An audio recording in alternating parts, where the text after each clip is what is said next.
దేవుని యొద్దకు రండి, అప్పుడు ఆయన మీ యొద్దకు వచ్చును. తమిళ படிங்க, படிமணி. தேவனிடத்தில் சேருங்கள், దేవునిடத்தில் சேருங்கள், அப்பொழுது உங்களிடத்தில் சேருவார். దేవుని యొద్దకు రండి, అప్పుడు ఆయన మీ యొద్దకు వచ్చును. మనము ఈ యొక్క అంత్య దినాల్లో మనము జీవిస్తూ ఉన్నాము. మనమందరం இந்த கடைசி நாட்களிலே வாழ்ந்து கொண்டிருக்கிறோம். అంత్య దినముల గురించినటువంటి కార్యాలు, అంత్య దినముల్లో జరిగినటువంటి కార్యాల గురించి యేసు ప్రభు తాను చెప్పినటువంటి ఆ యొక్క కార్యాలు ఏమంతా అంత్య దినాల్లో జరుగుతుందో ఆ కార్యాలంతా మన కళ్ళ ముందు ఇప్పుడు జరిగినటువంటి ఒక దినాల్లో మనము జీవిస్తూ ఉన్నాము.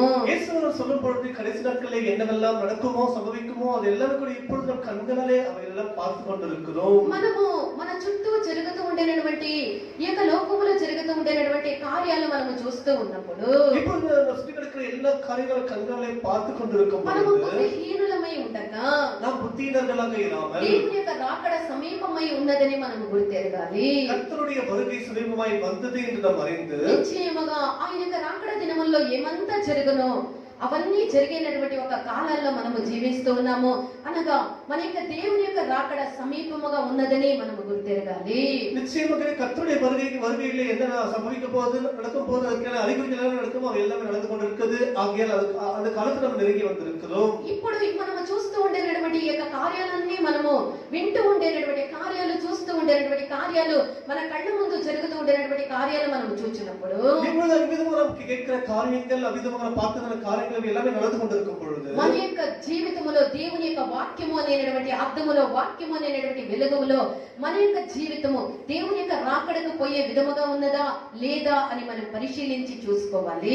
தேவனுடைய வசனம் என்கிற கண்ணாடிக்கு முன்பாக நம்முடைய ஜீவியம் கர்த்தருடைய வருகையில் எடுத்துக்கொள்ளப்பட முடியுமா இல்லையா என்பது குறித்து நம்முடைய ஜீவித்தை குறித்து நம்ம தேவனுடைய வசனத்திற்காக பார்க்க வேண்டும். ఆయన యొక్క వెలుగు, దేవుని యొక్క వాక్యం అనే వెలుగులో మనము చూసి దేవుని యొక్క సమీపముగా వచ్చి ఆయన యొక్క రాకడకు మనం అందరము కూడా సిద్ధపడాలి. கர்த்தருடைய வசனத்தின் வெளிச்சத்தை நாம் பார்த்து அவருடைய வருகைக்கு நாம் சமீபமாய் வர வேண்டும். ఇక్కడ యాకోబు 4వ అధ్యాయము 8వ వాక్యములో మనం చూసినప్పుడు దేవుని యొద్దకు రండి, అప్పుడు ఆయన మీ యొద్దకు వచ్చునని ఇక్కడ చక్కగా చెప్పబడి ఉన్నది. யாக்கோபு 4ஆம் அதிகாரம் 8ஆம் வசனத்தில் சொல்லப்பட்ட விதமாகவே நீங்கள் எல்லாரும் கர்த்தரிடத்திலே சேருங்கள், அப்பொழுது அவர் உங்களிடத்திலே சேருவார் என்று சொல்லப்பட்டிருக்கிறது. మనం దేవుని యొద్దకు రావాలి, అప్పుడే దేవుడు మన యొద్దకు వచ్చును. நாம் தேவனிடத்திற்கு முதலாவது வர வேண்டும், அப்பொழுதே அவர் நம்மிடத்தில் நெருங்கி வருவார். వాక్యాల్ని వినేటప్పుడు వాక్యాల్ని నోట్ చేసుకొని వాక్యాల్ని రాసుకోవాలి.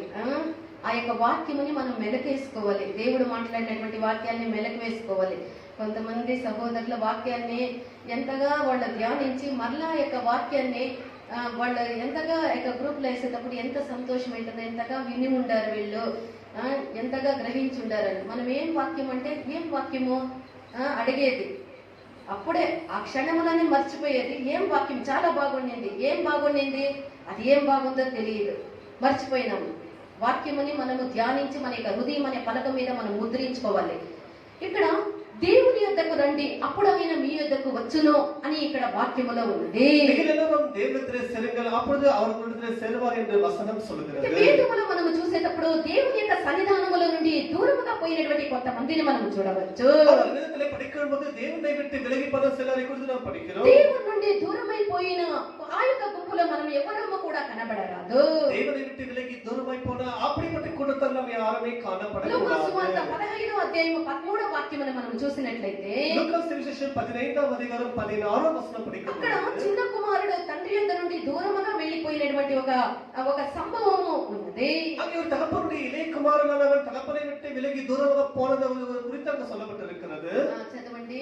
కొన్ని దినములైన తరువాత చిన్న కుమారుడు సమస్తమును కూర్చుకొని దూరదేశమునకు ప్రయాణమైపోయి తన ఆస్తిని దుర్వ్యాపారం వలన పాడు చేసెను. తన యొక్క ఆస్తిని దుర్వ్యాపారం లేక పాలు చేసెను. చాలమ్మా. அந்த தேசத்தின் குடிகளே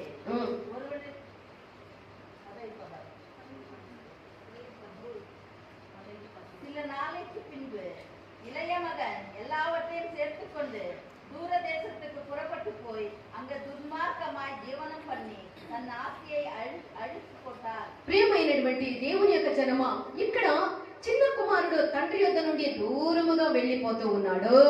இளைய குமாரன் தகப்பனை விட்டு விலகி தூரமாக போகிறான்.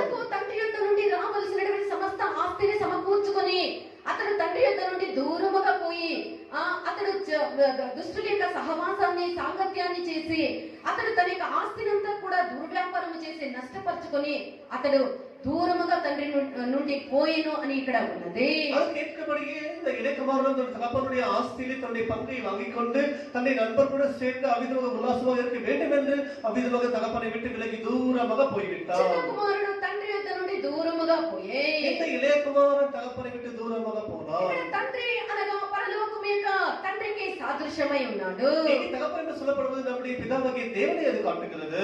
ఇక్కడ చిన్న కుమారుడు తన యొక్క తండ్రిని వదిలి అతడు దూరముగా పోయే இங்கே இளையகுமாரன் என்பவன் தகப்பனை விட்டு விலகி தூரமாக சென்றான். ఎందుకు ఇతడు తండ్రి యొద్ద నుండి దూరముగా పోతూ ఉన్నాడు అంటే எதற்காக இவன் தகப்பனை விட்டு விலகி தூரமாக போனான்? అతనికి సరైనటువంటి బుద్ధి లేదు, బుద్ధి లేనివాడు కనుక అతడు తండ్రిని వదిలి దూరముగా పోతూ ఉన్నాడు.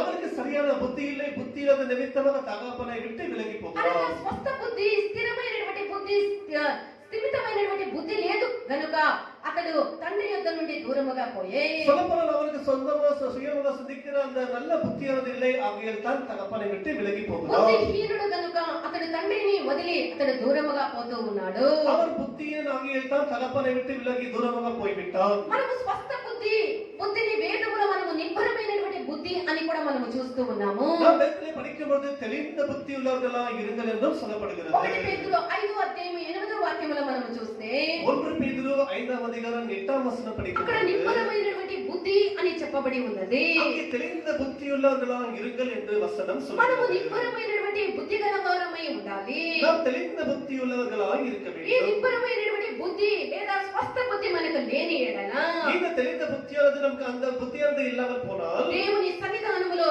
మనము ఉన్నప్పటికీ మన యొక్క మనస్సు అక్కడ ఇక్కడ తిరుగుతూ మనకు స్వస్థ బుద్ధి లేకుండా ఉంటే ఇక్కడ అనేకులు దేవుని యొక్క సన్నిధానములో మనం అనేకలుగా కూడి ఉన్నాము. మనము నిబ్బరమైనటువంటి బుద్ధి లేని ఎడల మనం ఇక్కడ ఉన్నప్పటికీ కూడా మన యొక్క మనసు అక్కడ అటు ఇటు అది సంచరిస్తూనే ఉండును. தேவனுடைய சமூகத்தில் இத்தனை பேராக உட்கார்ந்து கொடுக்கிறோம். நம்முடைய புத்தி நமக்கானது தெரிந்த புத்தி இல்லாவிட்டால் நம்முடைய மனதான தேவனுடைய சமூகத்தை விட்டு அங்கே சுற்றி திரிந்து నువ్వు దేవుని கொண்டிருக்கிறோம். యొక్క ఆలయములో కూర్చున్నప్పటికీ కూడా నువ్వు దేవునికి సమీపముగా కాదు, నువ్వు దూరముగానే ఉండువు. நீ தேவனுடைய சமூகத்தில் உட்கார்ந்து இருந்தாலும் கூட நீ தேவனுடைய சமூகத்தை விட்டு விலகி தூரமாய் தான் இருப்பாய். మనము నిబ్బరమైనటువంటి బుద్ధి లేదా స్వస్థ బుద్ధి మనము కలిగి ఉండకపోతే మనము దేవుని యొక్క సన్నిధిలో ఉన్నప్పటికీ కూడా మనము దేవుని నుండి దూరముగా ఉన్నామనే అర్థము. நமக்கு தெளிந்த புத்தியானது இல்லாமல் போனால் நாம் தேவனுடைய சமூகத்தானே உட்கார்ந்து இருந்தாலும் கூட நம்ம அவிதமாக தேவனை விட்டு விலகி தூரமாய் మనము இருக்கிறோம். నిబ్బరమైనటువంటి బుద్ధి గలవారముగా అనగా స్వస్థ బుద్ధి లేని వారిగా ఉన్న ఎడల మనము నానాటికి మన యొక్క తండ్రి అయినటువంటి దేవుని నుండి మనము దూరముగా వెళ్ళిపోదాము. நமக்கு இந்த தெளிந்த புத்தியானது இல்லாவிட்டால் நாம் ஒவ்வொரு நாளும் அவ்விதமாக தேவனை விட்டு நாம் விலகி தூரமாக போய்விடுவோம். ఇదే అధ్యాయముల పెద్ద కుమారుని కూడా మనము చూస్తూ ఉన్నాము. இதே அதிகாரத்திலே அந்த பெரிய குமாரனை மூத்த குமாரனை குறித்து படிக்கிறோம். పెద్ద కుమారుడు తండ్రిని వదిలి దూరముగా పోలేదు, అతడు తండ్రి యొద్దనే ఉండే.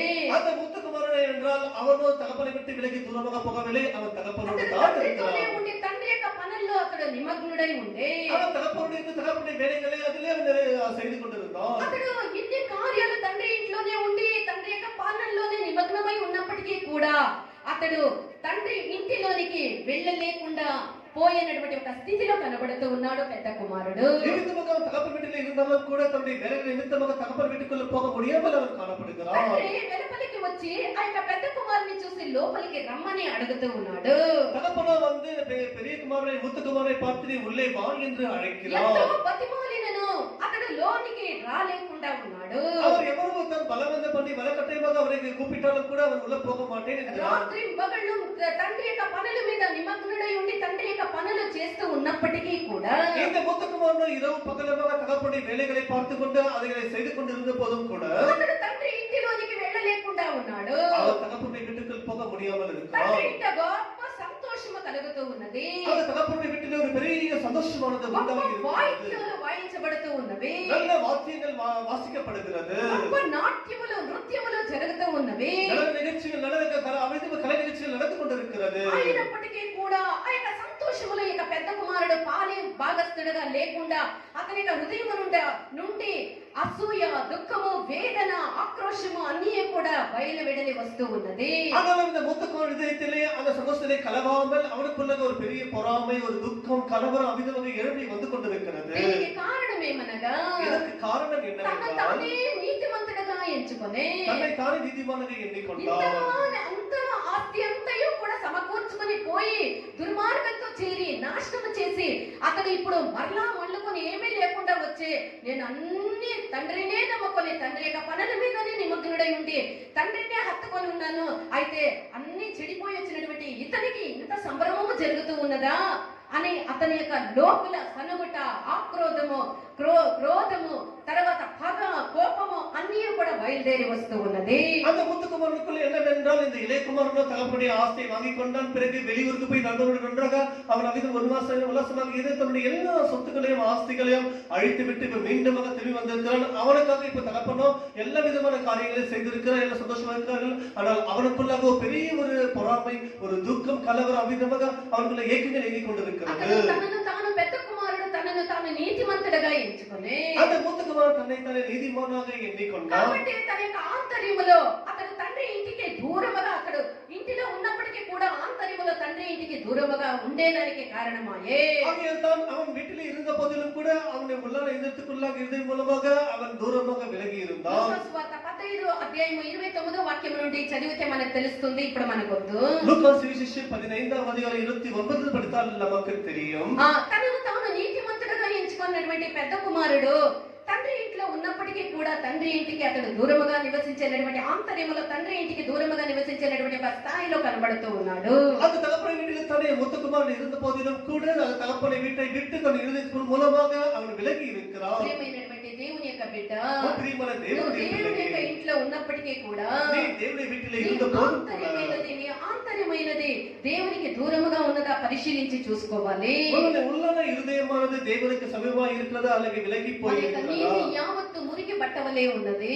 நம்முடைய நீதி எல்லாம் ஒரு கிழிந்த கந்தை போல. మనల్ని మనమే నీతిమంతులముగా ఎప్పుడూ కూడా ఎంచుకొనరాదు. நம்மை நாம் எப்பொழுதுமே நீதிமான்களாக எண்ணிக்கொள்ளவே నేను கூடாது. సరే నేను నీతిమంతుడు అనినప్పుడు నీకు ఆ యొక్క ఆ దేవుని యొక్క ఇంటిలో నువ్వు సంపూర్ణమైనటువంటి ఒక సంతోషాన్ని నువ్వు అనుభవించలేవు. நான் நீதிமான் நீ எப்பொழுது எண்ணிக்கொள்வாய், நீ அப்பொழுது நீ தேவனுடைய சமூகத்திலே தேவனுடைய தகப்பனை வீட்டிலே முழுவதுமான சந்தோஷத்தை நீ அனுபவிக்க முடியாது. తర్వాతగా మనము చూసినట్లయితే இன்னும் பிறகு நாம் பார்க்கும் பொழுது మత్తయి సువార్త 15వ అధ్యాయము 7-8 వాక్యాలు మనం చూసినట్లయితే மத்தேயு எழுதின சுவிசேஷம் 15వ அதிகாரம் 7-8 வசனங்களை படிக்கும் பொழுது చదవండి.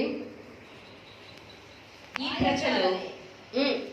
மாயக்காரரே, உங்களை குறித்து இந்த ஜனங்கள் தங்கள் வாயினால் என்னிடத்தில் சேர்ந்து தங்கள் உதவிகளினால் என்னை கனம் பண்ணுகிறார்கள்.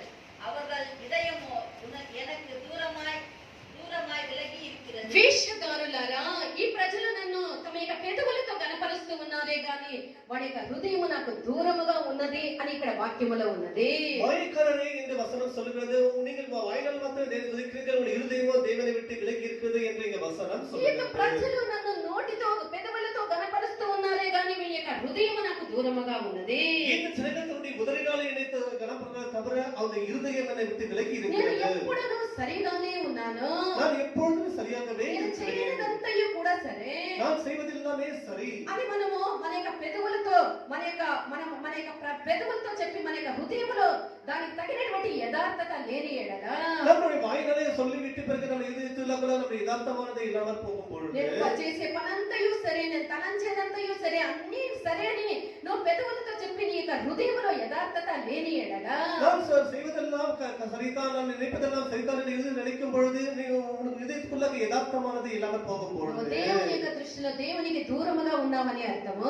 தேவனுடைய பார்வையில் நீ தூரமாக இருக்கிறாய் என்று దేవుని యొక్క దృష్టిలో నువ్వు ఒక వేషధారిగా ఉన్నామని అర్థము. நீ கர்த்தருடைய பார்வையிலே ஒரு மாயக்காரராய் இருக்கிறாய் என்று మన அர்த்தம். పెదవులతో నేను సరిగా ఉన్నానని మన యొక్క హృదయంలో మనం యథార్థత లేని ఎడల நாம் வாயினால் மாத்திரமே தேவனுக்கு உண்மை இருக்கிறது என்று அவ்விதம் இறுதிக்குள்ளாக தேவனுக்கு பிரியமா இல்லாமல் போகும் பொழுது హృదయాన్ని అంతరింద్రియాన్ని పరీక్షించేటువంటి దేవుని యొక్క దృష్టిలో మనము వేషధారులముగా కనబడదుము. இருதயங்களை ஆராய்ந்து அறிகிற தேவனுடைய பார்வையில் நாம் எல்லாருமே மாயக்காரர்களாய் தான் காணப்படுகிறோம். అట్టివారు దేవుని సన్నిధానములో ఉన్నప్పటికీ కూడా దేవునికి దూరముగానే ఉందురు. அப்படிப்பட்டவர்கள் தேவனுடைய சமூகத்தில் தானே இருந்தாலும் கூட அவர்கள் தேவனை விட்டு సరిగా விலகி தான் இருப்பார்கள். చేయనదంతయు సరే, నేను తల తలంచి నీ యొక్క హృదయంలో యథార్థత లేని ఎడల నిశ్చయముగా నువ్వు ఎంతటి వాడమైనను ఎంతటి దానమైనను నువ్వు దేవునికి దూరముగా ఉన్నావనే అర్థము. நான் செய்வதெல்லாம் சரி, நினைப்பதெல்லாம் சரி என்று நீ சொல்லிக்கொண்டு அப்படி இருந்து கொண்டு நீ உனக்குள்ளது யதார்த்தமானது எல்லாரும் போனால் அமிதமாக நீ மாயக்காரன் தான் దేవుడు காணப்படுவாய். చూసినటువంటి యథార్థమైనటువంటి హృదయమును మనం కలిగి దేవునికి సమీపముగా మనం ముందుముగాక. தேவன் எதிர்பார்க்கிற உண்மை உத்தமமுள்ள இருதயம் நமக்கு இருக்கிறதே காணப்படுவோமாக. తర్వాత యెహెజ్కేలు 44వ అధ్యాయము 10వ వాక్యాన్ని మనం చూసినట్లయితే எசேக்கியேல் 44ஆம் அதிகாரம் 10ஆம் வசனம் படிக்கும் பொழுது యెహెజ్కేలు 44వ అధ్యాయము 10వ వాక్యము. మరియు ఇశ్రాయేలీయులు నన్ను విసర్జించి మరియు ఇశ్రాయేలీయులు నన్ను విసర్జించి తమ విగ్రహములను అనుసరింపగా వారితో కూడా నన్ను విసర్జించిన లేవీయులు లేవీయులు తమ దోషమును భరించుదురు. చాలా ఇక్కడ లేవీయుల గురించి మనం చూసినట్లయితే இங்கே லேவியரை குறித்து நாம் படிக்கிறோம். లేవీయులు దేవునికి దూరముగా వెళ్ళిపోయిరి. இந்த லேவியர்கள் தேவனை விட்டு விலகி தூரமாக போய்விட்டார்கள். లేవీయులు అనగా ఎవరు? இந்த லேவியர்கள் என்று சொன்னால் யார்? దేవుని యొక్క నామములో రక్షించబడి బాప్టిజం తీసుకొని పరిశుద్ధాత్మ పొందినటువంటి మనం ఒక్కొక్కరము కూడా దేవునికి లేవీయులమై ఉన్నాము. தேவனுடைய நாமத்தில் யாரெல்லாம் ரட்சிக்கப்பட்டு ஞானஸ்நானப்பட்டு அபிஷேகம் பெற்றவர்கள் யாரெல்லாம் அவர் எல்லாமே தேவனுடைய நாமத்தில் லேவியர்களாய் இருக்கிறார்கள். ఎందుకు ఈ యొక్క లేవీయులు దేవునికి దూరముగా పోయిరి అంటే எதற்கு இந்த லேவியர்கள் தேவனை விட்டு விலகி தூரமாக போனார்கள் వాడు என்று దేవుని சொன்னால் నుండి దూరమైపోయేదానికి కారణమేమనగా వాడు విగ్రహములను తమ కొరకు చేసుకొని அவர் எதற்கு தூரமாக போனார்கள்? தங்களுக்கென்று அவர்கள் விக்கிரகங்களை உருவாக்கி கொண்டார்கள். వాడు దేవుని అనుసరించకుండా విగ్రహముల్ని అనుసరించి వాడు దేవునికి దూరముగా పోయిరి. அவர்கள் தேவனை பின்பற்றாமல் அந்த விக்கிரகங்களை பின்பற்றின நிமித்தமாக அவர்கள் தேவனை விட்டு விலகி போனார்கள். విగ్రహము అనగా ఏమి? இந்த விக்கிரகம் என்று சொன்னால் என்ன? విగ్రహము అనగా అక్షరానుసారమైనటువంటి విగ్రహములు మాత్రమే కాదు. இந்த விக்கிரகங்கள் சொல்வது பூமியிலே வழிபடுகிற அந்த விக்கிரகங்கள் அல்ல.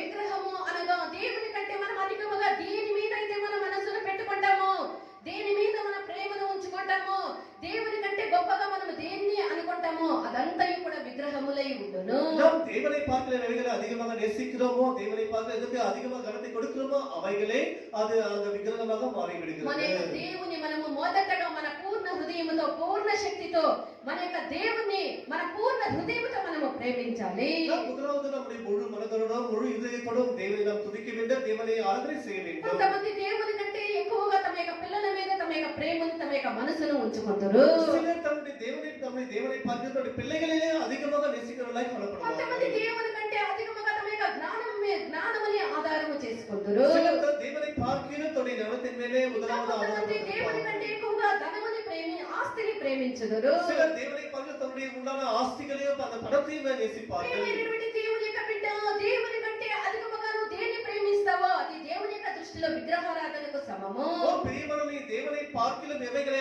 அதிகமாக நேசிக்கிறாயோ கர்த்தருடைய பார்வைகளே அவை எல்லாம் விக்கிரகமாய் காணப்படுகிறது. అది దేవునికి హేయముగా ఉండును. அது கர்த்தருக்கு அருவருப்பாயும் నువ్వు இருக்கிறது. దేవుని కంటే అధికముగా దేన్ని ప్రేమిస్తావో అది నీ యొక్క జీవితంలో విగ్రహముగా మారును. உன்னுடைய ஜீவிதத்தில் நீ எதை தேவனை பார்க்கிலும் அதிகமாய் நேசிக்கிறாயோ அதுவே உங்களுக்கு விக்கிரகமாக மாறிவிடும். అట్టివారు దేవుని యొక్క ఆలయములో ఉన్నప్పటికీ కూడా దేవుని నుండి వాళ్ళు దూరముగా ఉండును. அப்படிப்பட்டவர்கள் தேவனுடைய சமூகத்தில் இருந்தாலும் கூட தேவனை விட்டு விலகி దేవుని కంటే தாழ்வார்கள். అధికముగా మనము దేన్ని ప్రేమించకుండా దేవుణ్ణి మనం ప్రేమించేదానికి మన యొక్క పూర్ణ హృదయముతో మనము దేవుణ్ణి ప్రేమించేదానికి పూర్ణ శక్తితో మనము దేవుని ప్రేమించేదానికి మన యొక్క జీవితమును మనం అప్పగించదము గాక.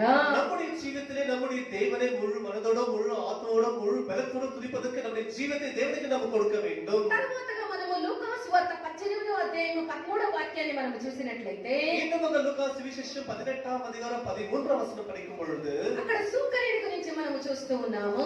அங்கே இந்த ஆயக்காரர்களை குறித்து படிக்கிறோம். చదవండి.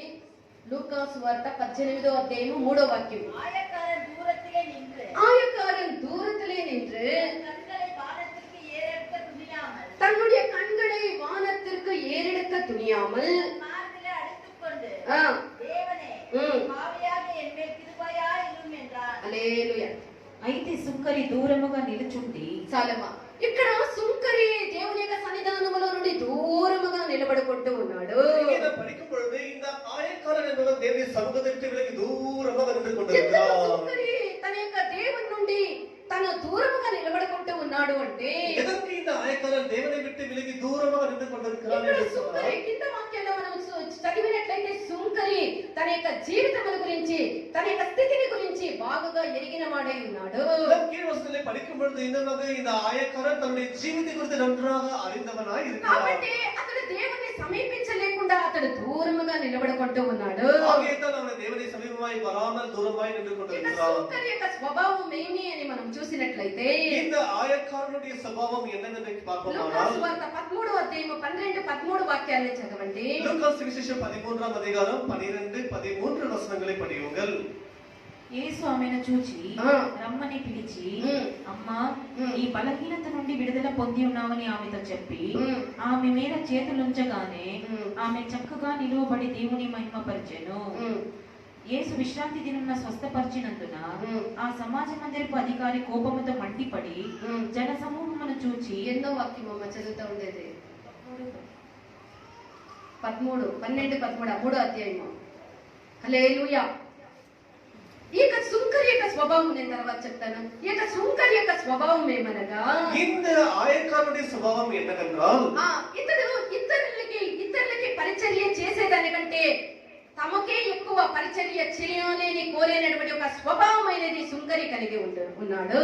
இந்த ஆயக்காரனுடைய சுபாவம் என்னவென்றால் இவன் மற்றவர்களுக்கு பணிவிடை செய்வதை பார்க்கிற மற்றவர்கள் தனக்கு செய்ய வேண்டும் என்று இருக்கிறதான அப்படிப்பட்ட சுபாவம் உள்ள ஒரு மனிதனாக இந்த ஆயக்காரன் இருக்கிறான். అనేక మంది యొక్క మనలో ఉండేటువంటి స్వభావం అదే. మనము ఇతరులకి పరిచర్య చేసేదానికంటే ఇతరుల వల్ల మనము పరిచర్య చేసుకునేదానికే మనం ఆశిస్తూ ఉంటాము. பாருங்கள், நம்மளுக்கு கூட அநேகருக்கு இப்படி சுபாவம் இருக்கலாம். மற்றவர்களுக்கு உதவி செய்ய மாட்டோம், மற்றவர்களுக்கு எந்த ஒரு காரியம் செய்ய மாட்டோம், மற்றவர்கள் நமக்கு செய்ய வேண்டும் என்று தான் நாம் எதிர்பார்ப்போம். ప్రియమైనటువంటి దేవుని యొక్క బిడ్డ, అలాంటి స్వభావం నువ్వు కలిగి ఉంటే నువ్వు దేవుని సమీపించి ఉండలేవు. பிரியமான தேவனுடைய பிள்ளை, அப்படிப்பட்ட சுபாவத்தை உடையவனாய் இருப்பாயானால் தேவனை சமீபித்து வர முடியாது. రెండవదిగా ఈ యొక్క సుంకరి యొక్క స్వభావం ఏమని இரண்டாவது இந்த ஆயக்காரனுடைய சுபாவம் என்னவென்றால் మత్తయి సువార్త 5వ అధ్యాయం 46వ వాక్యాన్ని చూడండి. மத்தேயு சுவிசேஷம் 5ஆம் அதிகாரம் 46ஆம் வசனம் படியுங்கள். మీరు ఉమ్. మిమ్మును ప్రేమించు వారిని ప్రేమించిన ఎడల మీరు మిమ్మును ప్రేమించు వారినే ప్రేమించిన ఎడల మీకేమి ఫలము కలుగును. మీకేమి ఫలము కలుగును. సుంకరులను అలాగూ చేయుచున్నారు కదా. సుంకరులు కూడా అలాగే చేస్తూ ఉన్నారు కదా. మిమ్మును మీరు ప్రేమించే వారినే మీరు ప్రేమించిన ఎడల మీకు ఫలమేమి. సుంకరులు కూడా అదే విధముగా చేస్తూ ఉన్నారు కదా అని ఇక్కడ రాయబడి ఉన్నది. எவ்விதமாக உங்களை நேசிக்கிறவர்களை நீங்கள் நேசிப்பீர்களானால் உங்களுக்கு வரும் பலன் என்ன என்று இதைத்தான் அந்த ஆயக்காரனும் செய்கிறார் என்று வசனம் சொல்லுகிறது. ప్రేమించే వాళ్ళని ప్రేమించేది చాలా సులభమైనటువంటి ఒక కార్యము. பாருங்கள், பொதுவாகவே நம்மை நேசிக்கிறவர்களை நாம் நேசிப்பது அது மிக சுலபமான ஒரு காரியம். మనల్ని ద్వేషించే వాళ్ళని మనము ప్రేమించేది, మన యొక్క శత్రువుల్ని మనము ప్రేమించేది అది చాలా కఠినమైనటువంటి ఒక కార్యము. ஆனால் நம்மை பகைக்கிறவர்களை நாம் சத்துருக்களை நாம் நேசிப்பது அது மிகவும் கடினமான ఇక్కడ యేసు காரியம். ప్రభు చెప్పినప్పుడు ఏమని చెప్తూ ఉన్నారు? இங்கே இயேசுவானவர் சொல்லும் பொழுது మిమ్మల్ని ప్రేమించిన వారిని మీరు ప్రేమించిన ఎడల లాభమేమి. సుంకరులు కూడా అదే విధముగా చేస్తూ ఉన్నారు కదా. நீ உங்களை நேசிக்கிறவர்களை நீங்கள் நேசிப்பீர்களானால் உங்களுக்கு வருகிற பலன் என்ன? இதைத்தான் அந்த ஆயக்காரர்களும் செய்து கொண்டு வருகிறார்கள். మనము ప్రభు చెప్పినప్పుడు ఆయన మాట యొక్క భావం ఏమనగా శత్రువుల్ని మనము ప్రేమించాలి, మనకు కీడు చేసే వాడిని మనము ప్రేమించాలి, మనకు విరోధముగా లేచిన వాడిని ప్రేమించాలి అన్నదే ఆ మాట యొక్క భావమై ఉన్నది. அப்படி சொல்லப்போனால் தேவன் சொல்லுகிற வார்த்தை என்னவென்றால் நம்முடைய நேசிகளை நாம் நேசிக்காமல் நம்முடைய சத்துருக்களை நமக்கு தீங்கு செய்கிறவர்களை நாம் நேசிக்க வேண்டும் என்று தேவன் சொல்லுகிறார். నీకు కీడు చేసే వాడిని నీకు ప్రేమించినటువంటి గుణము నీకు లేని ఎడలా உனக்கு துணப்படுத்துகிறவர்களை நீ நேசிக்கிற சுபாவம் உனக்கு இல்லாமல் போனால் నిశ్చయముగా నువ్వు దేవుని యొక్క సన్నిధానములో ఉన్నప్పటికీ కూడా దేవుని నుండి నువ్వు దూరముగా ఉండువు. நீ தேவனுடைய சமூகத்தில் இருந்தாலும் கூட நீ தேவனை விட்டு விலகி தூரமாக போய்விடுவாய். తరువాతగా లూకాసు వార్త 17వ అధ్యాయము 11వ వాక్యమును మనం చూసినట్లయితే லூக்கா எழுதின சுவிசேஷம் 17ஆம் அதிகாரம் 11ஆம் வசனம் ఇక్కడ படிக்கிறோம். 10 మంది కుష్ఠరోగుల గురించి మనం చూస్తూ ఉన్నాము. அங்கே 10 பேர் குஷ்டரோகிகளை குறித்து படிக்கிறோம். చదవండి. ఆయన యెరూషలేమునకు ప్రయాణమై పోవచ్చు. ఆయన యెరూషలేమునకు ప్రయాణమై పోవచ్చు. సమరయ గలిలయల మధ్యగా వెళ్ళుచుండెను. ఆయన ఒక గ్రామములోనికి వెళ్ళుచుండగా ఆయన ఒక గ్రామములోనికి వెళ్ళుచూ ఉండగా 10 మంది కుష్ఠరోగులు ఆయనకు ఎదురుగా వచ్చి 10 మంది కుష్ఠరోగులు ఆయనకు ఎదురుగా వచ్చి దూరముగా నిలిచి యేసు ప్రభువా మమ్ము కరుణించుమని కేకలు వేసి హల్లెలూయా. ఇక్కడ యేసు ప్రభు ఒక గ్రామములోనికి వెళ్ళినప్పుడు இனி இயேசு ஒரு கிராமத்துக்குள்ள போகும்பொழுது అక్కడ 10 మంది కుష్ఠరోగులు పరిగెడుతూ వస్తూ ఉన్నారు. அங்கே 10 பேர் குஷ்டரோகமுள்ள மனுஷர்கள் இயேசுவை நோக்கி ஓடி అయితే வந்தார்கள். వాళ్ళు యేసు దగ్గరికి రాలేక వాళ్ళు దూరముగానే నిలబడి ஆனால் ஆனாலும் அவர்கள் இயேசுவின் அருகே வராமல் தூரமாக நின்றார்கள். ఆ యొక్క కుష్ఠరోగులు యేసుని సమీపించి రాలేదు, వాళ్ళు యేసుకు దూరముగా నిలబడిరి. அந்த குஷ்டரோகிகள் இயேசுவின் சமீபமாய் வரவில்லை, அவர்கள் தூரமாக நின்றார்கள். ఆ కుష్ఠము ఆత్మీకముగా మనం ఈ యొక్క కుష్ఠాన్ని దేనికి పోల్చవచ్చు అంటే, ஆவிக்குரிய விதமாக இந்த குஷ்டரோகம் என்று எதை காட்டுகிறது என்று சொன்னால், కుష్ఠ రోగము వచ్చిన వాడిని ఊరు లోపల ఎవరు పెట్టలేదు, ఆ కాలంలో ఊరి వెలుపల పెట్టేవారు. இந்த குஷ்டரோகம் உள்ள அந்த மனிதர்களே, இந்த நோய் உள்ள மனிதர்களே அந்த காலத்திலே யாருமே ஊருக்குள்ளாக வைக்க மாட்டார்கள், ஊருக்கு புறமாகத்தான் வைப்பார்கள். కుష్ఠ రోగము అనేది ఒక భయంకరమైనటువంటి వ్యాధిగా పరిగణించబడును. குஷ்டரோகம் என்பது ஒரு பயங்கரமான வியாதியாக அது எண்ணப்படுகிறது. అట్టి వారితో ఎవరు సహవాసము చేసేదానికి ఇష్టపడరు. அப்படிப்பட்டவர்கள் யாருமே அவிதமாக ஐக்கியம் வைக்க மாட்டார்கள். ప్రియమైనటువంటి దేవుని యొక్క బిడ్డ, కుష్ఠము అనగా ఆత్మీకముగా ఇది దేనికి దేనికి సాదృశ్యమై ఉన్నది అంటే, ஆவிக்குரிய விதமாக இந்த குஷ்டரோகம் என்பது எதை காட்டுகிறது என்று కుష్ఠము சொன்னால், అనేది మహా గొప్ప పాపము. ఆ పాపము ఏమనగా గర్వానికి సాదృశ్యమై ఉన్నది. குஷ்டரோகம் என்பது மகாபெரிய பாவம். அந்த பாவம் எதை என்றால் அது மகாபெரிய கர்வத்தை காட்டுகிறது.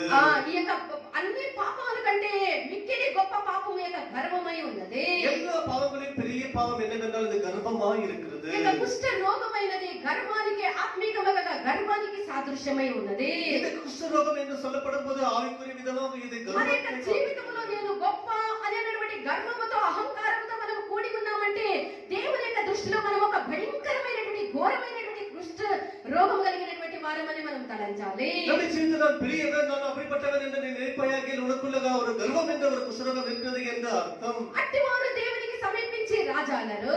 அப்படிப்பட்டவர்கள் கூட தேவனை நெருங்கி சமீபமாய் வர முடியாது. పాత నిబంధన కాలంలో చూస్తే ఉజ్జియా అనేటువంటి ఒక మనిషి అతడు గర్వించే. அந்த பழைய ஏற்பாட்டு காலத்தில் நாம் படிக்கும் பொழுது உசியா என்ற ஒரு மனிதன் இருந்தான். ఆయన గర్వించినటువంటి కారణాన్ని బట్టి அவன் கர்வப்பட்டது காரணத்தை நிமித்தமாக అతను కుష్ఠరోగిగా మారే. அவன் குஷ்டரோகம் உள்ள மனிதனாக రెండు மாறினான். దినవృత్తాంతాలు 26వ అధ్యాయం 16వ వాక్యములో మనం చూడవచ్చు. 26వ அதிகாரம் 15వ వచనం అతడు படித்தால் గర్వించినటువంటి కారణాన్ని బట్టి அவன் கர்வப்பட்ட காரியத்தை అతడు நிமித்தமாக కుష్ఠరోగిగా మారే. அவன் కుష్ఠరోగిயாக ఇక மாறினான். మోషే యొక్క అక్క మీరియామును గురించి మనం చూసినట్లయితే, என்னவாக இந்த மோசேயுடைய அக்காவாகிய மீரியாமை குறித்து படிக்கிறோம். సంఖ్యాకాండము 12వ అధ్యాయములో మనం చూడవచ్చు. என்னாகமம் 12వ அதிகாரத்தில் நாம் ఆమె படிக்கிறோம். కూడా ఆమె బాబుగా ఉన్నటువంటి ఆమె కూడా కుష్ఠరోగిగా మారే. அவளும் கூட நன்றாகத்தான் இருந்தால், ஆனால் அவளும் குஷ்டரோகியாக மாறிவிட்டாள். ఆమె యొక్క కుష్ఠానికి కారణం ఏమనగా, அவளுடைய குஷ்டத்துக்கு காரணம் என்னவென்றால் అది గర్వమే. அதுவும் கூட ஒரு கர்வமாக గర్వం వల్ల మీరియాము చేసినటువంటి పని ఏమంటే, இந்த கர்வத்தின் வெட்டியின் மூலமாக இந்த மீரியாம் செய்த வேலை என்னவென்றால், దేవుడు మోషేతో మాత్రమే పలికెనా, ஐயோ தேவன் மோசேயோடு மாத்திரம் தான் ఆయన பேசுவாரோ, మాతో కూడా పలికింపలేదా என்னோடு பேச மாட்டாரோ అని చెప్పి ఆమె గర్వముతో మోషేకు విరోధముగా మాట్లాడే. என்று சொல்லி அவள் மோசேவுக்கு விரோதமாக దీనికి பேசினாள். ఫలితం ఏమనగా, இதற்கு பலன் ఆమె என்னவென்றால் కుష్ఠరోగిగా మారిపోయే. அவள் கூட குஷ்டரோகியாக மாறிவிட்டாள். ప్రియమైనటువంటి దేవుని యొక్క బిడ్డ మోషే తమ కంటే ఎక్కువగా దేవుడు పెట్టి ఉన్నాడని ఆ యొక్క మిరియాము ఎంచలేదు. ஐயோ தேவனானவர் என்னை பார்க்கிலும் அதிகமாகத்தான் மோசேயை வைத்திருக்கிறார் என்று அந்த மீரியாம் எண்ணவில்லை. మోషేను చాలా చులకనగా, నా తమ్ముడే కదా, ఇతను నాకంటే తక్కువ వాడే అని అంచనా వేసినది. ஐயோ இந்த மோசே என்று என்னுடைய சிறியவன் அல்லவா, இளையவன் அல்லவா என்று அவனை குறித்து கொஞ்சம் குறைத்து எடை போட்டு விட்டாள். దేవుని యొక్క పిల్లలమైనటువంటి మనలో ఎలాంటి ఒక స్వభావం ఉండాలి?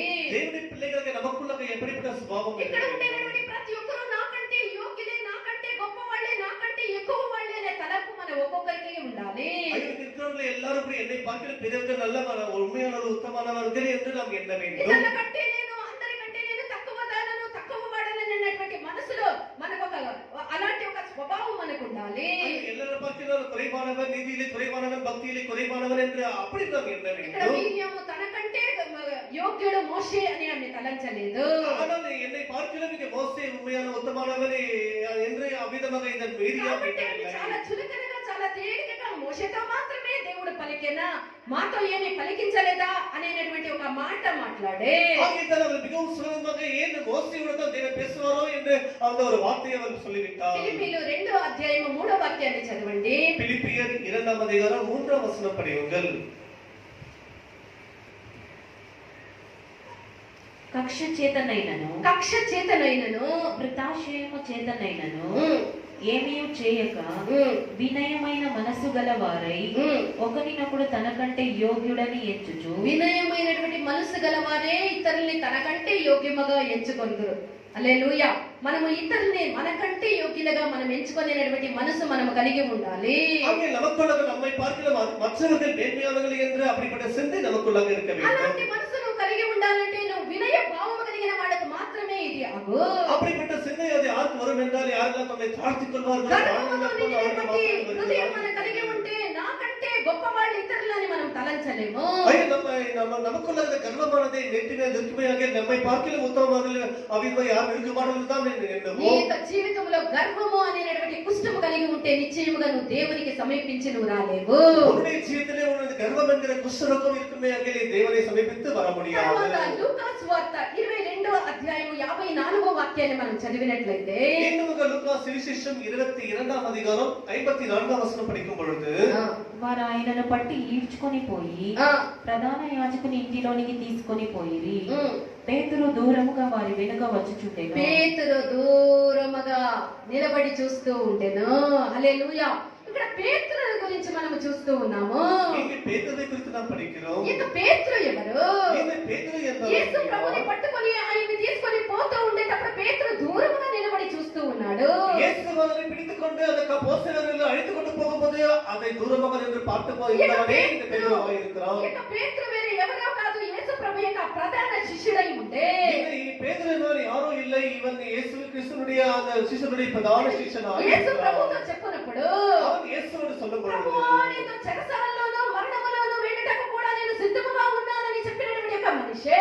ஐயோ இயேசுவே நான் உன்னோடு சிறைச்சாலைக்கும் சரி எந்த சாவுக்கும் சரி போவதற்கு தயாராக இருக்கிறேன் என்று சொன்னவனே இந்த பேதுருவாக இருக்கிறான். చెరసాలకు పోతే మేము చెరసాలకి, నువ్వు మరణములోనికి పోతే మేము మరణములోనికి పోయేదానికి కూడా నేను సిద్ధమే అని చెప్పినటువంటి ఈ యొక్క పేతురు ఇప్పుడు యేసుకు దూరముగా నిలబడేదానికి కారణం ఏమి? ஐயோ கர்த்தாவே நீ சிறைச்சாலைக்கு போறோம் அங்கே வருவேன், நீங்க மரணத்துக்கு போறோம் அங்கே நான் வருவேன் என்று அப்படி சொன்னதான இந்த பேதுரு தான் ఇప్పుడు దూరமாக నిன்று பார்த்து లూకా கொண்டிருக்கிறான். సువార్త 22వ అధ్యాయం 31వ వాక్యం నుండి చదివితే మనకు తెలుస్తుంది. லூக்கா சுவிசேஷம் 22వ அதிகாரம் 33 இருந்து படித்தால் நமக்கு ఇక్కడ தெரியும். పేతురు చాలా యేసు ప్రభుకి దూరముగా నిలబడి చూస్తూ ఉన్నాడు. ஆனால் இயேசு கிறிஸ்துவை விட்டு விலகி దూరமாக நின்று பார்த்து கொண்டிருக்கிறான். దానికి కారణం ఏమనగా அதற்கு காரணம் యేసు என்னவென்றால், ఈ యొక్క పేతురులో ఒక సరైనటువంటి మారు మనసు అతడు పొంది ఉండలేదు. இந்த பேதுருக்குள்ள நல்ல ஒரு மனத்திரும்புதல் அவன் இன்னுமாக பெறவில்லை. అంతేకాదు అతనికి అంతరంగ పురుషుని యందు అంతర్యముల బలహీనుడుగా, బలము లేనివాడుగా, సరైనటువంటి బలము కలిగిన వాడుగా అతడు కనబడలేదు. அது மாத்திரம் தன்னுடைய உள்ளான இருதயத்துக்குள்ளாக அவன் நல்ல ஒரு சத்துவமுள்ள ஒரு ஆகாரத்தை பெறாமல் அமிதமாக பலவீனமாக அவன் காணப்படுகிறான். కాబట్టి ఇతడు యేసు ప్రభుకి దూరముగా నిలబడగలుగుతూ ఉన్నాడు. ஆகையால் அவன் இயேசு கிறிஸ்துவை விட்டு விலகி అదే పేతురు அதே பேதுரு தான் సరైనటువంటి మారు మనసు పొందిన తర్వాత சரியான ஒரு மனத்திரும்பை பெற்ற பிறகு యేసు ప్రభు కొరకు అనేక శ్రమలు అనుభవించే இயேசு கிறிஸ்துவுக்காக அநேக பாடுகளை అతడు యేసు பட்டான். ప్రభు కొరకు అనేక శ్రమలు పొందే அவன் இயேசு கிறிஸ்துவுக்காக பல பாடுகளை చివరికి பட்டிருக்கிறான். అతడు హతసాక్షిగా మరణించడానికి కూడా అంత బలము కలిగిన వారుగా మారే. கடைசியாக இயேசு கிறிஸ்துவுக்காக அவன் ரத்த சாட்சியாக மரிப்பதற்கு அவன் பெரிய பலசாலியாக மாறினான். ప్రియమైనటువంటి దేవుని యొక్క బిడ్డ, నువ్వు యేసు ప్రభువుకు సమీపముగా ఉండాలి అంటే ஓ பிரியமான தேவனுடைய பிள்ளையே, நீ இயேசு கிறிஸ்துவுக்கு சமீபமாய் இருக்க வேண்டும் என்றால் నువ్వు సరైనటువంటి మారు మనసు కలిగి నువ్వు ఉండాలి. நீ ஒரு சரியான ஒரு மனத்திறமை பெற்றவனாய் இருக்க నువ్వు வேண்டும். సరైనటువంటి మారు మనసు పొందలేకుండా ఉంటే నువ్వు యేసు ప్రభు యొక్క దేవుని యొక్క ఆలయంలో ఉన్నప్పటికీ కూడా దేవునికి నువ్వు దూరముగానే ఉంటువు. நீ ஒரு சரியான ஒரு மனத்திறமை பெறவிட்டால் நீ தேவ சமூகத்தில் இருந்தாலும் கூட நீ தேவனை நெருங்கி வர முடியாது. తర్వాత మనము చూసినట్లయితే நாம் பிறகு பார்க்கும் లూకా பொழுது సువార్త 16వ అధ్యాయం 23వ వాక్యాన్ని చూడండి. லூக்கா எழுதின சுவிசேஷம் 16వ அதிகாரம் 23వ வசனம் படியுங்கள். ఇక్కడ ధనవంతును చదవమ్మా. అప్పుడతడు అప్పుడతడు పాతాళంలో బాధపడుచు కన్నులెత్తి దూరము నుండి కన్నులెత్తి దూరము నుండి అబ్రహామును అతని రొమ్మున ఆనుకొనిన లాజరును చూచి அல்லேலூயா. தமிழ்ல பாதாளத்திலே அவன் வேதனைப்படுகிற போது தன் கண்களை ஏறெடுத்து தூரத்திலே அப்ரஹாமை அவன் மடியிலே லாசருவையும் கண்டான். அப்பொழுது పోదు. ఇక్కడ ధనవంతుడు మరణించి అతడు దూరము నుండి అబ్రహామును చూస్తూ ఉన్నాడు. இங்கே ஐஸ்வர்யவான் மரித்த பிறகு அந்த பாதாளத்தை தூரமாக நின்று கொண்டு ஆபிரகாமை பார்க்கிறான். అబ్రహాము ఒడిన ఆనుకొని లాజరు ఉండేది. ధనవంతుడు చాలా దూరము నుండి అబ్రహామును చూసే இங்கே ஆபிரகாமின் மடியிலே லாசரு இருப்பதை தூரமாக நின்று பார்க்கிறான் இந்த ஐஸ்வர்யவான். అబ్రహాము యొక్క సమీపముకు రాలేనంత దూరముగా ఉండేదానికి కారణం ఏమనగా இவன் இந்த ஆபிரகாமுக்கு சமீபமாய் வருவதற்கு இடம் இருப்பதற்கு காரணம் అతను என்னவென்றால் భూమి మీద ధనవంతుడుగా జీవించినటువంటి కాలములో அவன் பூமியிலே ஒரு நல்ல ஐஸ்வர்யமாய் வாழ்ந்த அந்த అతను காலத்திலே ప్రవక్తలు చెప్పినటువంటి మాటల చొప్పున మోషే చెప్పినటువంటి మాటల చొప్పున అతను జీవించలేకపోయే அங்கே அவன் தீர்க்கதரிசிகள் சொன்ன வார்த்தையின்படி மோசே சொன்ன வார்த்தையின்படி அவன் ஜீவிக்காமல் போனான். కాబట్టి అతను పాతాళములో అనగా దేవుని నుండి చాలా దూరముగా అగాధ పాతాళములో అతను చాలా దూరముగా కనబడుతూ ఉన్నాడు. அங்கே தான் பாதாளத்திலே நின்று கொண்டு அவிதமாக தூரமாக என்று அவிதமாக ஆபிரகாமை பார்த்துக் கொண்டிருக்கிறான். ప్రియమైనటువంటి దేవుని యొక్క బిడ్డనికి అనుగ్రహించబడినటువంటి జీవితము ఒకే ఒక జీవితము. பிரியமானவர்களே, உங்களுக்கு கொடுக்கப்பட்ட ஜீவியம் ஒரே ஒரு ஜீவியம் தான். నీకు అనుగ్రహించబడినటువంటి ఆ యొక్క జీవితములో నీకు కలిగిన దాంట్లో నీ ఇష్టం వచ్చినట్టు నువ్వు జీవించేదానికి కాదు. உங்களுக்கு கொடுக்கப்பட்ட அந்த ஒரே ஒரு ஜீவியத்தில் உனக்கு விருப்பப்படி உனக்கு ஜீவிப்பதற்கு உனக்கு அதிகாரம் నీకు இல்லை. అనుగ్రహించబడినటువంటి ఆ యొక్క జీవితములో దేవుని యొక్క ఇష్టానుసారముగా జీవించాలి.